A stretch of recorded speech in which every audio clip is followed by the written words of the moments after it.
This interview is dedicated to all those who seek learning and knowledge wherever it may lead them.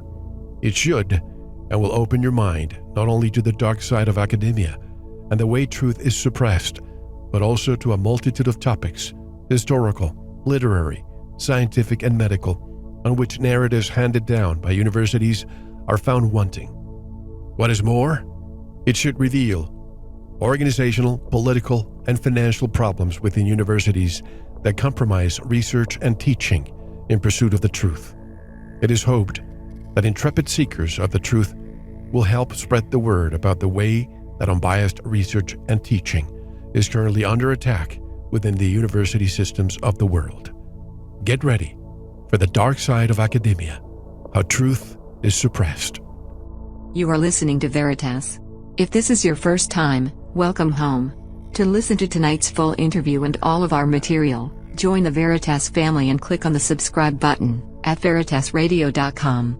You can make your purchase with a credit card, PayPal, cash, check, money order, and even cryptocurrency. Don't forget to visit the VERITAS store for focused life force energy, rebounders, pure organic sulfur, flash drives with all our Sanitas and VERITAS seasons, and other great products. And if you want to get in touch with Mel, want to be a guest on this radio program, have a guest suggestion, or have feedback, just click on the contact button of our website at veritasradio.com. And now, here's your host, Mel Hostelrick. From Professor Gloria Moss. My journey began with a degree in French language and literature, then one in medieval studies, and then degrees in the social sciences, including a PhD. My professional background was a training and development manager in industry before I moved full-time to academia, becoming a professor in the field of social sciences. Over an extended period of time, starting from the 1990s, the process of removing myself from the status quo gradually evolved with the realization that it no longer provided solutions or accounts of events or phenomena that match reality. This process was kick-started by the process of applying critical thinking to a number of topics that came my way. The process of asking questions opened up new vistas and made it apparent that society was not always welcoming of these insights. This produced determined efforts to map the new territories and restore critical thinking to areas of interest. This kick-started initiatives to establish new institutions, be they places of learning such as Truth University or publishing houses such as Truth University Press. And we have a more comprehensive bio on our website. The website is truthuniversity.co.uk, and directly from London, England, I would like to welcome Professor Gloria Moss. Hello, Professor, and welcome to VERITAS. How are you? Hi, Mel. I'm very well. It's good to be with you on your show. Thank you, and I know it's late in London, so I appreciate your presence here today. May I call you Gloria? Please do, yes. Well, Gloria, I've been immersed in your work for the past few weeks. A lot of the publications and the publishings from your website, truthuniversity.co.uk, are very on the forefront of things that we discuss in this program, especially the censorship of truth and academia, and so many other topics that I'd like to discuss today. It's going to be a plethora of things, but I read your bio. Why don't you tell us how you get to where you are now, someone that came from academia, and all of a sudden you can critically think and step outside that very strong box where you were part of for years? Well, that's a really interesting question. And I would just say it at the outset that I'm not a dyed-in-the-wool academic. That may have something to do with the fact that I have a tendency to question. First part of my career was spent actually in industry, in human resources, on the training side, training and development. And that's helping organizations become really effective and helping the people within them flourish. And that was fine and dandy and interested me until certain questions popped up in my mind, for which there weren't answers at the time. And for example, I was one weekend visiting a watercolor exhibition, and I walked around, and the catalogue was expensive, so I didn't buy it. I just jotted down on a piece of paper the numbers of the paintings that appealed to me. None of the paintings showed the name of the painter or the price of the painting. So I just jotted down the numbers of the paintings that appealed to me. It was my personal shortlist, if you like. And then I sneaked to look at the catalogue. And to my surprise, I found that virtually all of the numbers on my list related to paintings created by female painters. So I thought, well, maybe most watercolour artists are female. And curiosity got the better of me. So in the end, I bought this somewhat expensive catalogue and found, looking through it, two things. One is that actually most of the artists were men, not women. And then I did a statistical analysis on my shortlist and discovered that actually what had happened that day when my shortlist was made up largely of female artists was pretty freakish from a statistical point of view. So I thought, maybe men and women have different styles of painting. And I went back and had another look at the gallery, and I could start to see differences. And I thought, well, there must be loads written about this, because this was the era of men are from Mars and women are from Venus. Do you remember that book? No, I remember reading it when it came out in 1992. You remember the date even. Well, fantastic. Sure. So that dates my experience. That was pretty well when I had that experience. And I fully expected to find a full literature on this topic, because people had looked at men and women's emotions. Had they looked at how they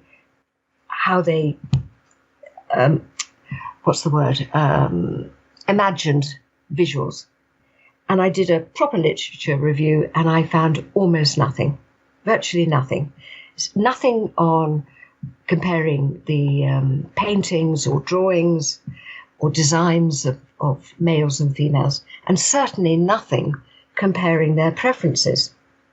And I was intrigued, I wanted to know whether I was freakish or whether this was a phenomenon as yet uncharted about the world.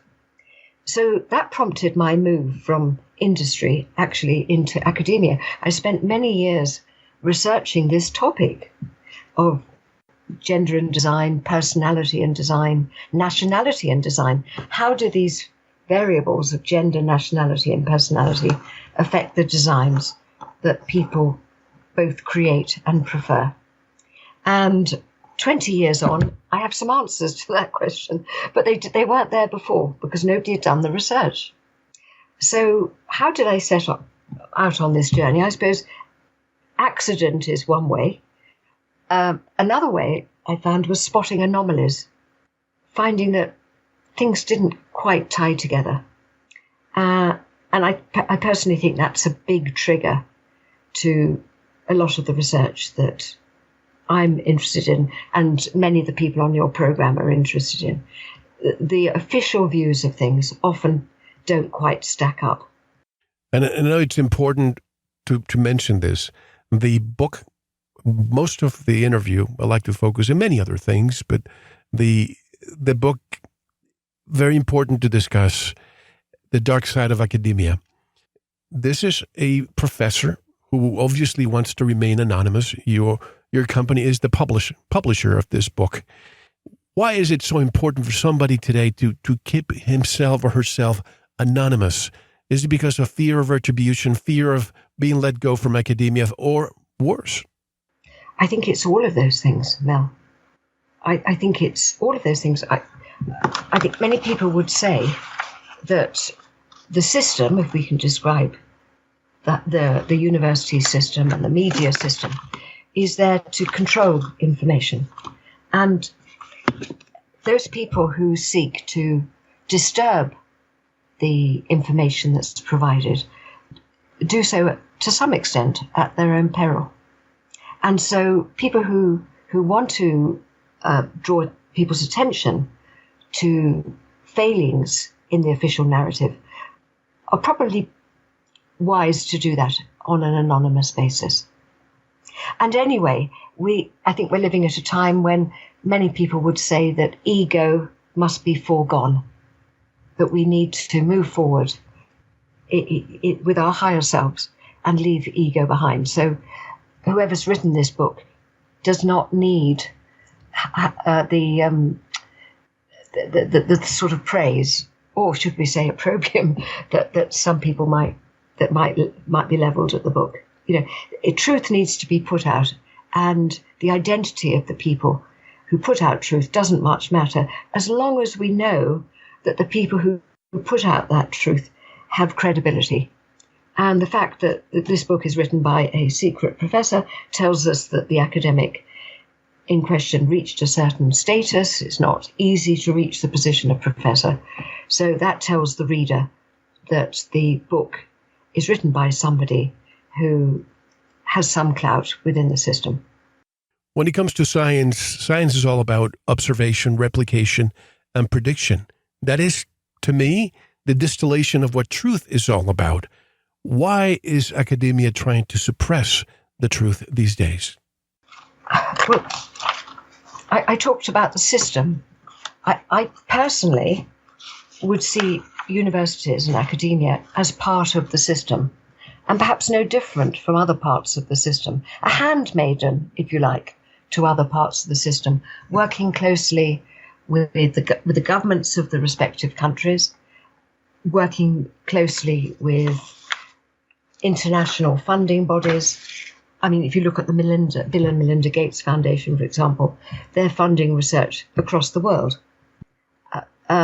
Universities are working with a multitude of governmental and non-governmental organizations. So when we talk about the suppression of information, it's not necessarily unique to them. It's just that it might come as a surprise to listeners that universities, which many people might think are bastions of learning and knowledge, are in the business of suppressing information. That might really occasion a bit of cognitive dissonance in some of your listeners, which is why this book needed to be written, because according to the author, and this is one of the reasons we published it, things have reached a point, probably of no return, where things need to start changing in quite a big way. And maybe I could refer you to two parts of the book in saying that. There's a foreword to this book by somebody I believe you know well, John Hamer. Oh, sure. And there's an afterword by Dr. Tess Lawrie, who, as many of your listeners will know, is founder of the World Council for Health, and she trained as a doctor. And what she writes in her afterward, I'll just read a bit from what she said. She said, "After reading The Dark Side of Academia, I've come to the conclusion that critical thinking and genius have long been banished by these legacy institutions," and by that she means universities. So just going back, she says she's come to the conclusion that critical thinking and genius have long been banished by these legacy institutions that are rotted to the core and now in need of dismantling before they do any further damage to young minds. And Tess Lawrie, Dr. Tess Lawrie, is a researcher herself and has a high citation ranking. So she knows a thing or two about research, and in her afterward, she expresses the view that universities are more interested in the size of the grant, the size of the funding, than in the subject of the research. And then, if I could draw your attention to page 149 of the book, I'll just read you an extract there. It concerns some of the links that universities have with some of these external organizations that have been mentioned. And one of the organizations, which is the focus of attention on page 149, is the World Economic Forum, the WEF, which is based in Davos, which is not an elected body and not accountable through the democratic process. And on that, on the WEF website, you can find an article dated to 2020, which was authored by two professors. One professor from Queensland University, obviously Australia, and the other very senior person with the title of Pro Vice Chancellor and development and external affairs under his wing at the University of Oxford. So we have these two professors, one from Queensland University and one from the University of Oxford, who wrote an article that appears on the WEF website. And here is what they state, and I'm not going to read very much, but readers who are interested can perhaps, if they're interested, buy The Dark Side of Academia, the book, How Truth is Suppressed, and look up the reference in the book, and then from there go to the WEF website. What they write is as follows. They say, through their engagement, teaching and research, universities must redouble their efforts to work alongside corporations, governments, and NGOs as they search for new business models and policies to assist the Great Reset. Now, I don't know your reaction to that essentially they're saying teaching and research in universities is there to assist the Great Reset. That was my next question, because when you and I discussed this, you mentioned those words from the professor, that teachings and research are there to develop policies to enact the Great Reset. Yes, Why are that's these... according to the professors at Queensland and Oxford University. And Oxford University has topped the league table, the Times Higher Education Supplement league table of universities, for a good number of years. Why so are these the number one? Why are these non-government organizations, the NGOs, why are they so pervasive now in crafting the script for our future? Well, you well ask that question. Why and should they be in that position? Because they're not accountable, and the public has no power to bring them into being, or indeed say that their performance is not up to scratch. They're unaccountable. So that's a very good question. Why? Well, I don't know if you have thoughts on that. Well, even right now, even in the United States, and I bet you in the UK, most of the so-called experts behind the scenes, let's just pick on the CDC here in the United States, and these are unelected officials who are totally unaccountable for their actions. So the politicians use them as the scapegoats, the people to blame in the event something happens. And we've been predicting this for the last almost 3 years. That these people were going to present something without any facts. People were going to believe it. And this is something that I'm glad you're here today, because we're going to be discussing, why are people so impressionable? Why don't they see the truth? Why don't they engage in critical thinking? Those are very important aspects, and I think technology is being used for that. Even, I believe in the book, it says that no longer are we going to go through language teachings, because they find it to be of no value now that we have, things, apps like the Rosetta Stone. So they're not going to need language anymore. No cursive. Cursive will be an ancient language. If somebody in 50 years sees that, they'll be like, well, what is that? An ancient language. So why are they taking away the foundations of society and education? Well, yes. And you could argue that the objective for a long time has been to produce a population, not of philosophers, but of obedient workers. And in fact, that was Rockefeller's avowed objective in the early years of the 20th century when he got involved in education. It was precisely that. And you could argue that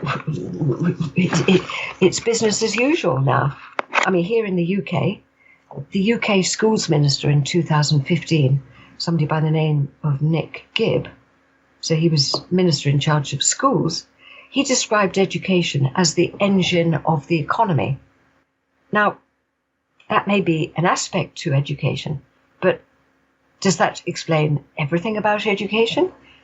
Or might you say education is there to enrich the individual, to widen their perspective, all sorts of alternative objectives. But no, Nick Gibb says education is the engine of the economy. And just 3 years ago, the Education Secretary in the UK, Gavin Williamson, he described humanities courses, that would include modern languages, which you referred to, and history and English, as being of low value. Yeah, I repeat that. The Education Secretary in the UK, Gavin Williamson, described humanities courses as being of low value. And by that, he meant that actually the graduates earned lower salaries than did graduates in practical subjects like business. And he's no longer in his position. He was actually fired. But 6 months after being fired, he was given a knighthood. Really? Fired and given a knighthood. And by the way, I don't mean to discuss this because I want to discuss later the Great Fire of London, which King Charles II had something to do with it or suppressing the truth. But now all of a sudden we get King Charles III, who's an advocate for the Great Reset. Oh, we got disconnected? Yeah, yes. So I don't know if you heard my question. I didn't want to talk about this, sorry.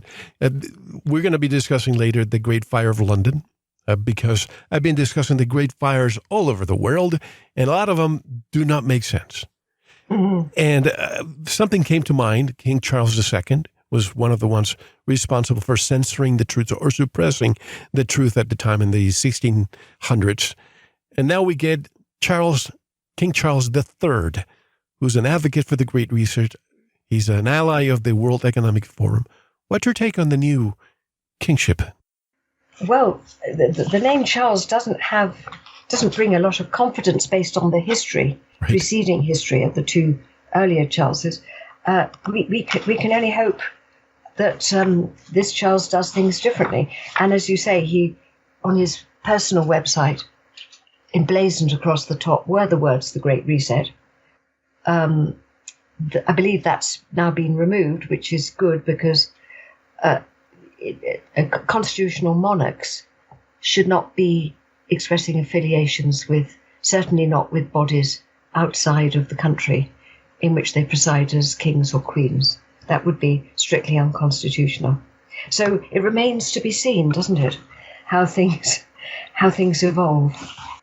But the name, it's got an interesting history, hasn't it? As you say, Charles I, Charles II.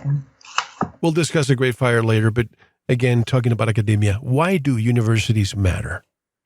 They're the only body in societies across the world that have a mission to develop knowledge and impart it. And the business of developing and imparting knowledge so that we have faithful information is vital and guarantees freedoms.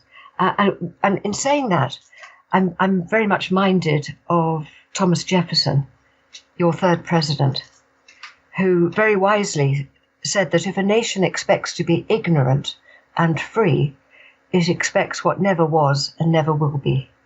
He went on to say that the people cannot be safe without information. And by that he meant good information. So this is why universities are so important, because they're the only institutions that we have at the moment that have an avowed objective of producing dispassionate, objective knowledge. There are no other bodies. They're supported by the public purse in order to further the knowledge aspect of society. And so if they are corrupted, as Dr. Tess Lorry suggests they are, do you remember the words that she used? She said that they are rotted to the core. Then this is a very sad day, not just for universities, but for freedom, because remember what Thomas Jefferson said, that if a nation expects to be ignorant and free, it expects what never was and never will be. So if we don't have truth emerging from universities, then what price freedom? I remember I mentioned this to you when we spoke a few weeks ago, my interview with Charlotte Iserby. She wrote the book, The Deliberate Dumbing Down of America. I call it the world. Why do we call it education when it's really not education, but indoctrination? Well, many people use that word indoctrination. Yes, of course. Why is the word education used? Because I don't think that people would go on attending schools and universities if they were publicizing themselves as centers of indoctrination. I mean, they may be that, but they're not going to advertise the fact. So it behoves us to draw the public's attention to what's going on. And after all, why should most people be aware? You know, for many people, if they went to university, it may have been a while ago. And if they have children, then they may not yet have attended university. And even if they are now attending university, it could be that the parents know very little of what's actually going on there, which is why we need books like The Dark Side of Academia, How Truth is Suppressed. And that's why Truth University Press decided to publish this book, because the public need to be aware of the state in which higher education is today. And this book groups together the opinions of many people, not just Dr. Tess Lawrie and John Hamer, but, many other people. I mean, I can quote from some of the people there if you want. Marina Warner, Professor Marina Warner, who's a well-known author of history. She had a period at Essex University, and she spoke, I'm quoting, of the culture of obedience and deference that is observed in academia. And she drew parallels between this culture of obedience and deference and the world of Chinese communist corporatism. She has a way with words, doesn't she, Marina Warner, which is why she's quite a very well-known author. So there she is, drawing parallels between the culture of a university and the culture of Chinese communism. How many of the public would be aware of that culture if it were not for a book like this, with insiders telling their story? Here's another insider. This is a professor, this time not from Essex, but from Cambridge. And this is Professor Peter Mandler. He was professor, or is professor, of modern cultural history at Gonville and Caius College, Cambridge University. He's also president of the Royal Historical Society. So he's a very senior academic. And he speaks of a dramatically growing gap between the senior management at most universities and their working academics. And then, not mincing his words, he considers that, quotes, these are his words, senior management, even if they were once academics, now seem to be following a completely different agenda, very much set by government policy. And these are not lone voices. Thomas Docherty, research professor of English at Warwick University, he writes that we are perilously close to a position where the unquestioned power of management is producing civil war in academia. Now, that was back in 2004. So things have been not just bubbling away, but sizzling for the last decades, reaching the point where Truth University felt that a book that reveals a lot of this to the public needed to be published. In today's academia, are there any metrics to measure critical thinking skills or the enhancement of knowledge? That's a really interesting question, and absolutely spot on in terms of timing, because as of the 30th of August, which is, 2 weeks away? Only 2 weeks ago? Yes. A report was published by the OECD. And I wonder if you've come across this, Mel. The title of the report is, Does Higher Education Teach Students to Think Critically? It absolutely answers the question that you posed. And they come up with 4 findings. Shall I just go through those very quickly? Please do. So remember, this is a report by the OECD into whether higher education teaches students critical thinking. They found, using a test, I'll just give the details in case your readers are interested. It was developed by the Council for Aid to Education, CAE, and the test itself is termed the Collegiate Learning Assessment, CLA+. So that was the test that was administered across 6 countries: your own, the US, UK, Chile, Finland, Italy, and Mexico. And across those countries, they found that only 45%, that's under half, of the students who were tested were proficient in critical thinking. So that was one finding. Disappointing, extremely disappointing. They went on to say that the learning gain, that's their phrase, of students between the start and the end of their courses was small on average. That's also disappointing. That there was little added value, shall we say, in critical thinking skills over the course of a degree. They found, now listen to this, big discrepancies in critical thinking between courses. And ironically, given what I told you about the Secretary of State for Education here in the UK and his view that humanities courses were low value, do you remember that? What they found was that fields closely aligned to real-world occupations, such as business, agriculture, and health, scored the worst. Yep, students studying real-world occupations in business, agriculture, and health scored the lowest in critical thinking, while guess which fields had the students with the highest scores? Art. The humanities. Humanities. Isn't that interesting? And then one of the co-authors who retired, I believe, from his post in charge of innovation at the OECD, Dr. Van Dam, in his view, he said that the results reflect a move away from the teaching of critical thinking in higher education, which is extremely concerning.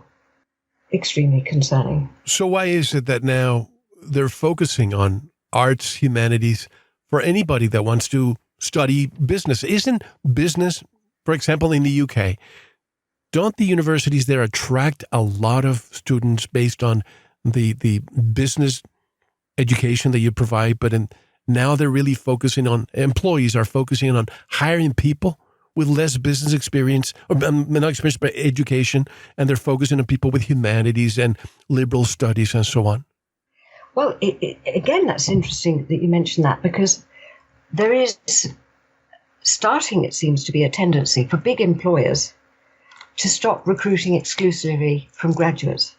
So PwC, PricewaterhouseCoopers, which is one of the big 4 firms of accountants, yeah, they recently announced that new recruits will no longer require at least a good degree, an upper second degree. And that's seen by many as the latest sign that some of the world's largest employers are losing faith that a good university qualification guarantees a candidate of a certain quality. And given these findings from the OECD about critical thinking, we can hardly be surprised. And nor can we be completely astonished by these findings, because some very prominent voices have been warning us of the alarming, have been warning us about the very alarming things happening in universities. So if I quote Professor of Philosophy Zizek, for example, author of more than 30 books, what he says, and he's an international academic. He has a professorship at London University, Birkbeck College, other universities too, I believe.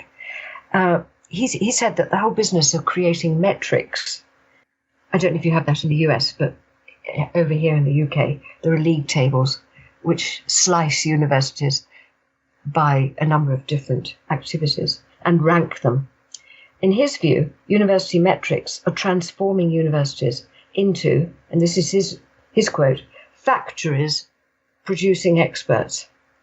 And he says that this is stopping free intellectual inquiry and, again his words, constitutes an attack on the public process of reason, and ominously, he says it spells the end of intellectual life as we know it. I mean, these are very strong words, aren't they? And you can find innumerable others expressing the same sort of views, perhaps not with quite the same degree of eloquence. Although here's another voice, Alex Preston. He's a best-selling author. He's the author of a book called The Bleeding City. He wrote alarmingly in 2015 that, quote, the liberal education, which seeks to provide students with more than merely professional qualification, appears to be dying a long and painful death. And he should know, since not only did he personally read English at Oxford University, but he now teaches creative writing at the University of Kent. So many voices are expressing concern about what's happening. So the book, The Dark Side of Academia, How Truth is Suppressed, had to be brought to the public's attention because many people, through no fault of their own, may not be aware of the trajectory that education has been taking over the last few decades. Here's an excerpt from the book. According to a report by the British Academy in 2020, of the 10 fastest growing sectors in the UK economy, 8 employ more graduates from the arts, humanities, and social sciences than other disciplines, with these graduates working in areas including financial services, education, social work, the media, and creative industries. I come from the financial industry. I had to go through a graduate degree in finance. I cannot even imagine if I were to hire people that had no financial education. It just does not make sense. How are they making it work? But there was a time when a university education was not seen as simply a means to a career, a comfortable life. A university education, and this goes back to Humboldt in Germany, viewed education as a means of expanding people's intellectual capacities. And people could go on beyond their first degree to engage in professional training, the kind that you're talking about now. They could specialize in finance or medicine, for example, after a first degree. And even I personally can remember when I was doing my first degree, which was in the humanities, in actual fact. I remember meeting somebody, and this is going back a few decades, I have to confess. I remember meeting a fellow student who was studying commerce, and I thought at the time, oh my goodness, why would anybody do that rather than enrich their mind? So we're living in a very different era, it seems now. And I'd like to see the clock turned back to some extent. Because if we don't turn the clock back, then we risk losing the richness of the humanities. And I think humanities and culture is well, I'm no expert, but it's what makes life livable for many people. Music, novels, theatre, the imagination. If we don't study humanities, it will be lost. It only takes a few generations for all of the legacy of the past, history, English, modern languages, to be lost. And speaking as somebody who did do a first degree in humanities, I think that would be very impoverishing. And in the West, which is, compared to other parts of the world, prosperous, we should really be able to afford to have our students still study the humanities. That's my belief anyway. And then they can go on and specialize in finance or medicine, or in my case, it was human resources after my humanities degree, when I'd had a bit of time to think about what I wanted to do. I think you're absolutely right. And even I'm guilty of this, because when I went to university, I had to work full-time during the day, and I went to university at night. And I used to wonder, why do I have to take humanities? Why do I have to take psychology and some other general studies if my focus is on finance? But after I'm older, I realized that you need an all-encompassing education in order to have a wider spectrum of thought. But back then, because I just wanted to get it over with and finish what I needed to do. I didn't really value philosophy and all those classes, which I do now. I remember them, and I treasure what I learned. But the deliberate dumbing down of the world. What is the purpose? What are they trying to accomplish by keeping intellect? As you said, intellect is a species in extinction. Well, I can only take you back to the aims of people like Rockefeller in the past. He appointed somebody called Frederick Gates to oversee a board he'd set up called the General Education Board. We're talking the beginning of the 20th century here. And the man he chose, Frederick Gates, these were his words, 1912. In our dreams, we have limitless resources, and the people, the rural folk, yield themselves with perfect docility to our moulding hand. And he said they had no intention of making them into men of learning, science, or philosophers. Oh, no. There was a colleague of theirs called Dr. Inglis, who wrote something called The Principles of Secondary Education in 1918. He also published textbooks. He was in charge of secondary school textbooks at Houghton Mifflin, which still exists, I believe, as an educational publisher in the US, Houghton Mifflin. And he said that education had two objectives. Don't laugh. The first was to establish fixed habits of reaction to authority.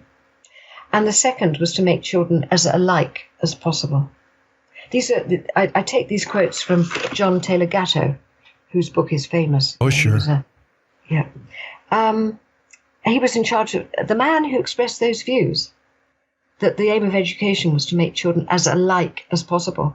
Can you believe it? He was in charge of secondary school textbooks at Houghton Mifflin.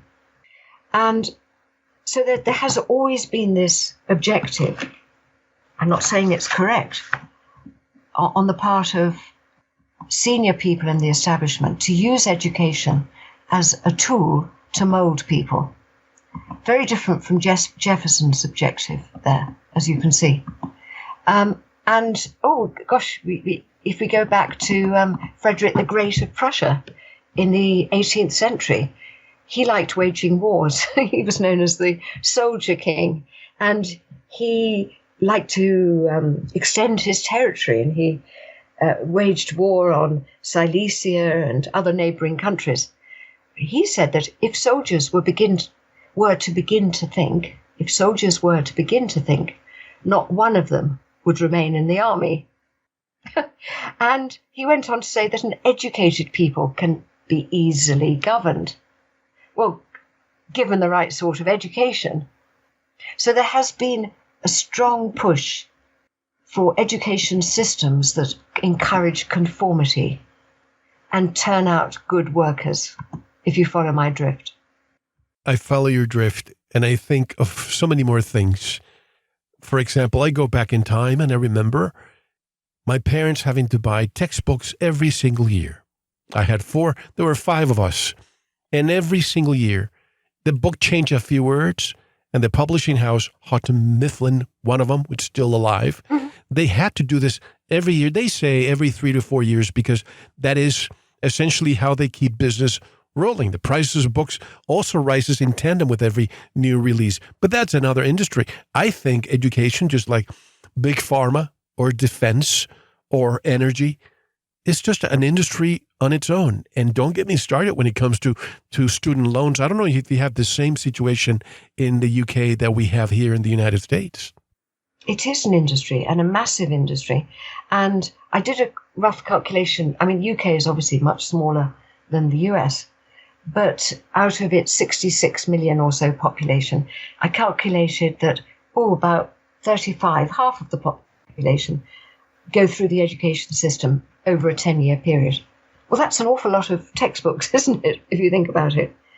And it's an opportunity for those who write the textbooks to influence the thinking of those children. So you might say that textbooks are to children what the media is to adults. And I say that because Truth University produced a report looking at secondary school textbooks and looking at the content of textbooks that are in current use. And I could give you a flavour of what's in some of these textbooks if you'd like. Sure. Would you like an idea, Mel? Please. Yes, absolutely. Thank you. Well, here's a science textbook called Go Science, which was published by Heinemann. That's a well-known publisher, isn't it? In 2008. And it was aimed at pupils aged 11 to 14. So that's an impressionable age. And it's writing about the media. And what it says, quite sensibly, is that some sources of information are more reliable than others. I think you and your listeners would all agree with that. But here, listen to what it goes on to say. It says that if the science is being reported on a national news program or in a major newspaper, then the reporters will probably have checked the information to make sure it is correct information. Whereas information on the internet isn't always checked. And if you come across websites with the words alternative, alt, or unofficial in their addresses, then the information may not be correct. That's page 150 of the Go Science textbook. So what they're saying is you can trust newspapers and the mainstream media, but you can't trust the internet. That was back in 2008. How many years of children will have read that and now dismiss the alternative media as a result of what the textbook told them at an impressionable age?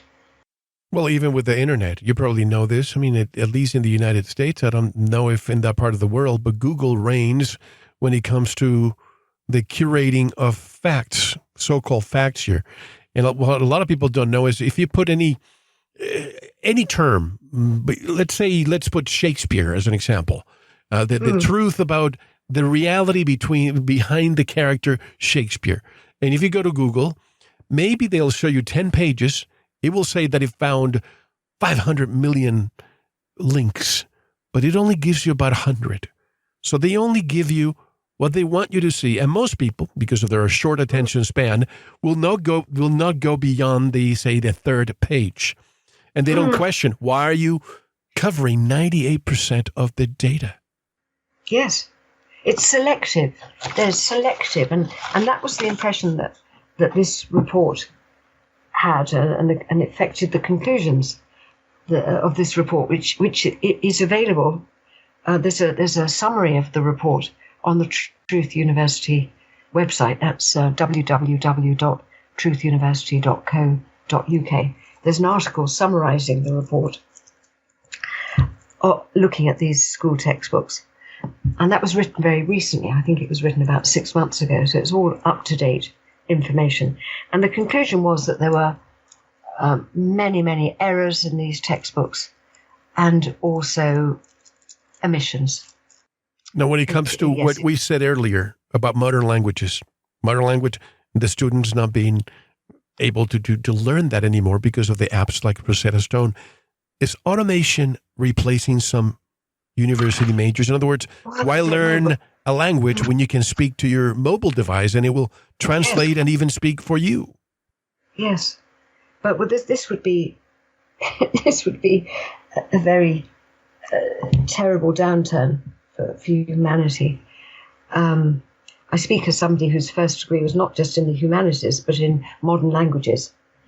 And I spent 4 years studying French, and wonderful 4 years that was, immersed in French literature, which is what I wanted to do for 4 years. And I loved modern French literature. I developed a taste for medieval French literature, 12th century French literature, which is absolutely wonderful. And I to this day, I'm still interested in that, and in fact conducting research, which stems directly from my study of medieval French literature. But today, modern languages teaching has been very severely done, I regret to say. And I thought it couldn't go any further until January this year. The Department of Education put out an announcement to say that for the GCSE exam, which is the exam taken at 16, For the higher level, there's a higher and a lower level of the GCSE. For the higher level modern languages exams, that would be German, French, Spanish, and Italian.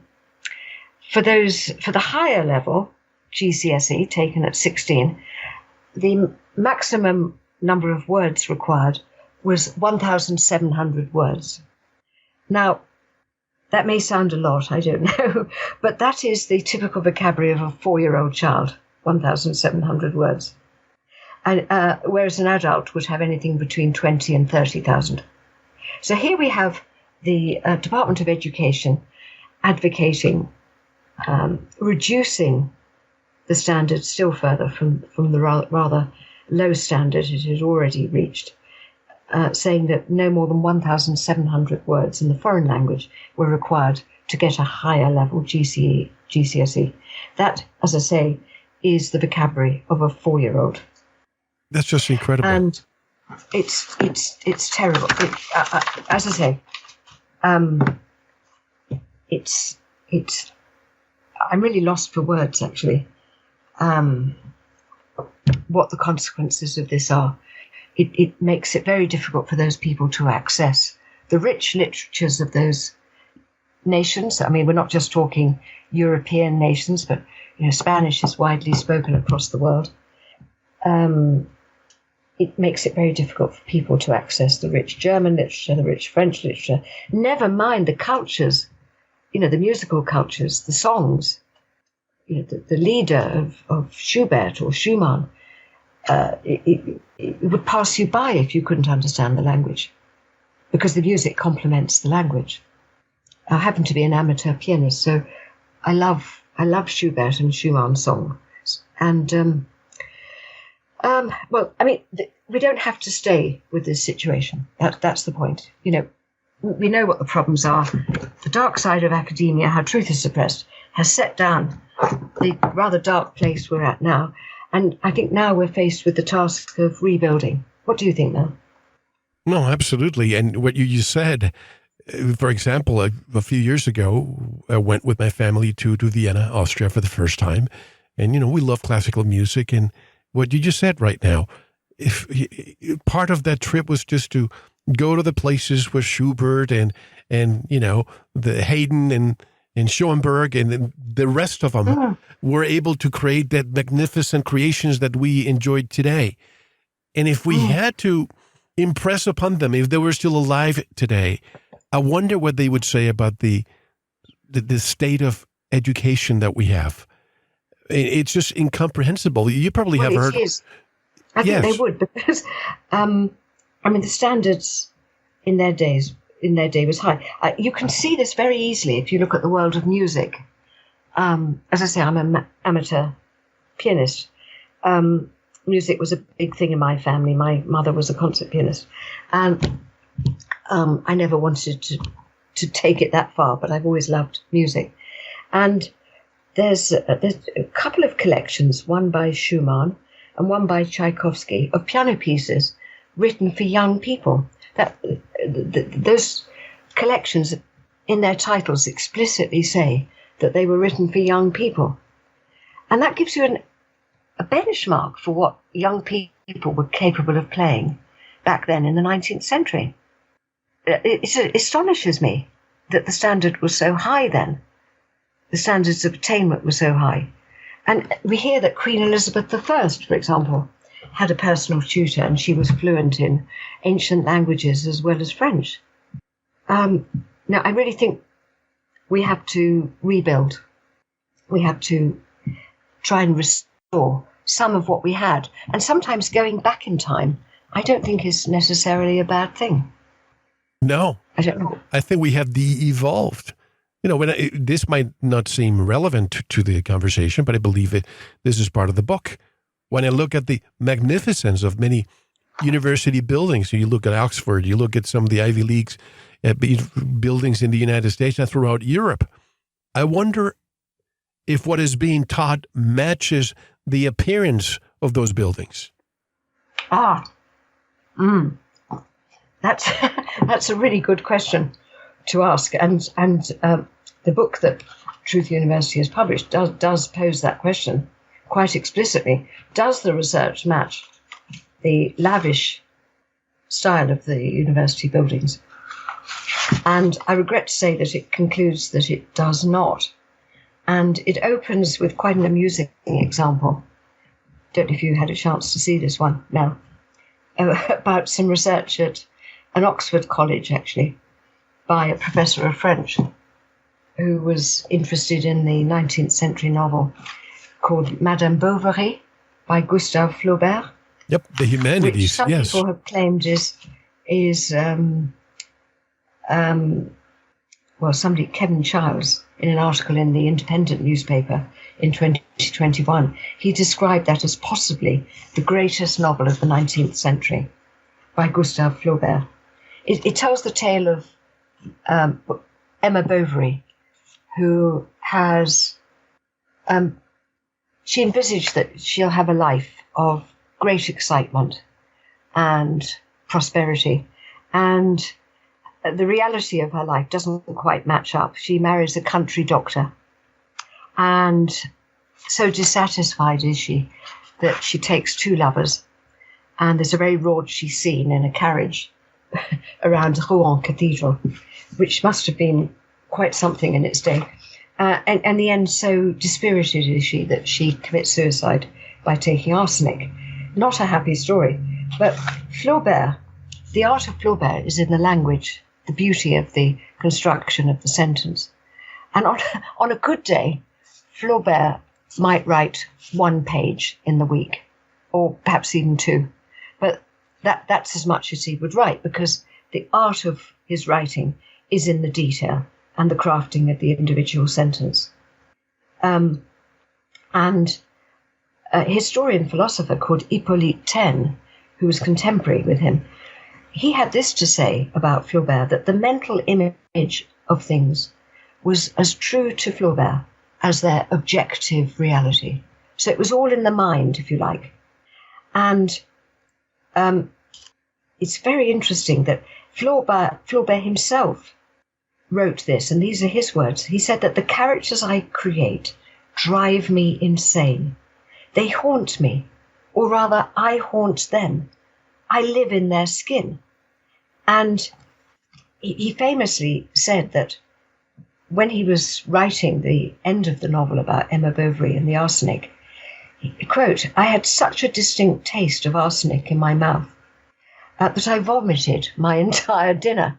So his book was a feast for the imagination. Going back to Oxford and the research of the professor of French there, at dare I say it, a college that has been the alma mater to 13 British prime ministers, what this professor of French did was go along to the covered market in Oxford. There's a very extensive covered market. And she asked one of the bakers there to reconstruct Emma Bovary's wedding cake, which was grotesque. I mean, it reflected Emma Bovary's fantasies. But this then attracted humanities research funding, the production of this 3D version. How does that represent? How does that represent? How does that represent value for money? Well, that's what I asked about. Did you feel the same as I do, that that's not really what one goes to university? No. Mm. And we said how humanities departments are being labelled as low value departments, and in fact many of them are being shut down. So research for humanities is few and far between, and yet this so-called research actually attracted scarce research monies from the humanities faculty at Oxford. So yes, a good question. Do the buildings, or does the research match the quality of the buildings? And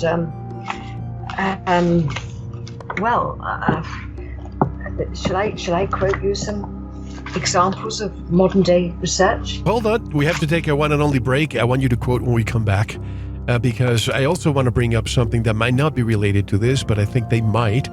Again, looking at the architecture of these buildings, you can look at the work of Fulcanelli about the ancient European cathedrals, And we cannot see that anymore.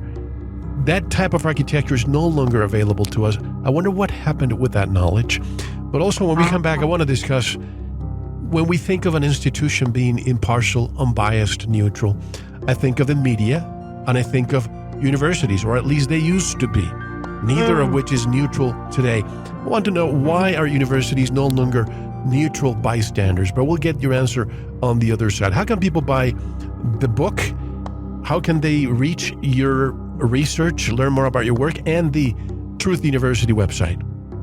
Should we answer that now or after the break? No, right now, before the break. Right now. Okay, well, the book's easy. That can be obtained on Amazon, either the e-version or the book itself.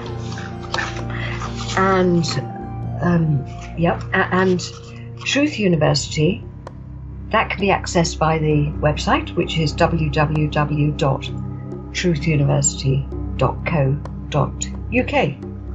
And the title of the book... The other questions, they're fascinating questions, Mel.